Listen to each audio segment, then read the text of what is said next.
Thank you for joining us on Black Investments Matter. I'm Antoine Anderson. Today, we're going to be focusing on low-cost budget plans for your cell phones. Let's talk about it. Now, let's recap. You signed that contract for about $35 to $45, right? But you looked at your bill the next year and you're back over $130 a month for a cell phone service. What happened? Well, those introductory rates have gone away. Those specials have gone away. You're paying way more than you should for a service line for your phones. And then you're wondering why you can't make ends meet. Well, it's because of that brand loyalty that you suffer from. It is a chronic condition that the big three are counting on. But what you may not know is that those same big three cell phone service providers have their own budget deals worked out with budget companies, and we're going to explore all six of those. First two on the list are going to be Cricket and AT&T Wireless. This might shock a lot of people. I mean, because AT&T was always associated with being probably the most expensive plan out there. Then you had Cricket, which is the least expensive plan out there. People often made jokes, they clown Cricket, but guess what? Cricket runs on the AT&T cell phone service tower setup, the exact same one. So you're paying for a brand. And as you look at some of these comparisons that I'm going through for both those networks, the plans aren't that different. Both of these networks offer some low cost saving plans. Cricket will give you a phone and text plan that's unlimited, but you're going to have to pay for your data separately. They also have these caveats where you can get an unlimited portion of that bill, but what you're going to pay is a $300 prepay. That's something that a lot of people kind of balk at. And the savings that you thought you were getting with Cricket really aren't there, as this is a partner with AT&T. So you're pretty much stuck in the same boat, only with the choice to choose how much of your money you're going to give away. Next two on the list are Verizon and Visible Wireless. Now, Visible is the Toyota to Verizon's Lexus. All right, it is the budget brand that's going to come in and save the day, because this one is actually coming in at a $25 unlimited everything plan. It has an unlimited data plan already built in. You don't have to pay any extras for it. No extra fees, no $300 deposit, no long-term commitment contracts, similar to what Sprint used to be when it still existed. But it is one of those things where you're not necessarily going to get throttled with like the other carriers. Once you go over a certain amount of minutes, it may be one of the best bargain networks out there because Visible runs on the Verizon 5G network. And again, you're paying for that brand recognition.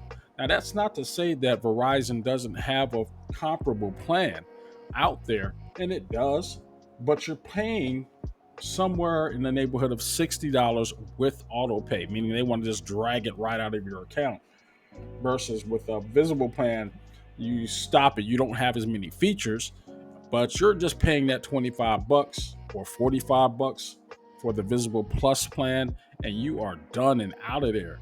I will not so much endorse it as I do appreciate the upfront pricing with the unlimited data portion already factored in without any caveats, like with the AT&T and Cricket deal.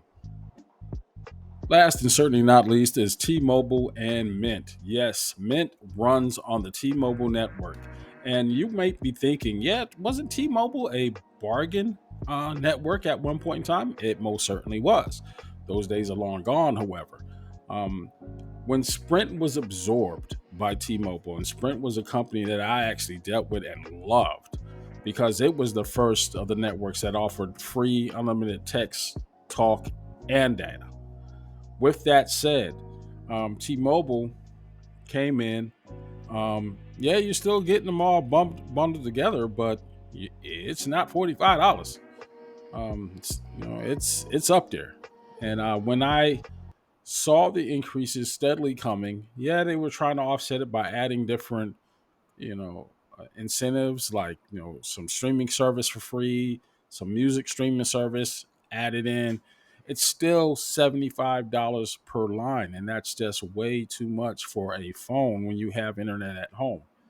Now, I say all this to say that none of these networks are inherently bad, but that one kind of hurt me personally because T-Mobile was the go-to guy if you wanted to still, have somewhat of some savings, but it's just not the case anymore. Its bargain network is Mint. Mint was kind of spearheaded by Ryan Reynolds, and T-Mobile again made a play for the competition instead of competing in them. When you can't beat them, buy them, and that's what happened. I believe that in its infancy, Mint was supposed to be that big three killer, but it's also succumbed to the dark side of the force. And you have to pay with that network. And this is the only one of the six where they want you to pay that bill up front. Yeah, it's $15 if you act within the next 5 or 6 hours now. That special that they're running, that was running for about a month, is up. You could get an introductory $15 a month uh, for 3 months plan that gave you all those unlimiteds, but it's expiring today. Now it'll probably be somewhere in the neighborhood of $30 or $40 going forward, but you go ahead and read the fine print if you will. It started off to be that savior, but no, those days are coming to an end rapidly.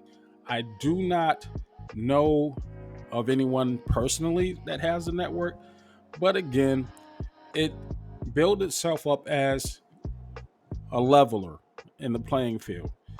But as you start to see and dig deeper, you find out that that network is sitting on the T-Mobile network and running just fine. So, take this information with a grain of salt, make your own decisions, but understand what you're paying for in brand recognition. You could be saving yourself anywhere from $10, $20, $30 a line, just depending on what service you choose. As always, thank you for watching. And remember that time is money. All money is not good money. So watch how you spend it. I'll talk to you later.